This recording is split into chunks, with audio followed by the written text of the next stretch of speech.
তো hello guys, এখন আমাদের বাড়িতে রান্না হচ্ছে রাতের বেলায়।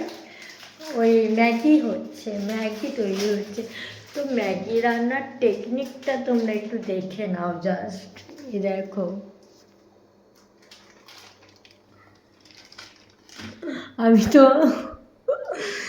গরু ছাগলের মতন দেখি মানুষের মতন হয় কি না শেষে, তো সেটাই দেখি।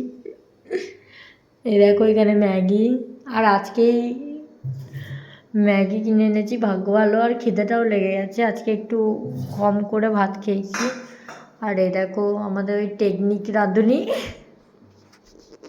কারোর যদি লাগে তো আমার সাথে কন্ট্যাক্ট করে নিও। আর দেখো এখন কটা বাজে সেটা দেখো তোমরা, কটা বাজে জাস্ট দেখো। দেখো এখন বাজে 12:38, 12:30 পেরিয়ে গেছে। তো চলো তৈরি হোক, তারপরে আর এক ঝলক তোমাদেরকে দেখাবো।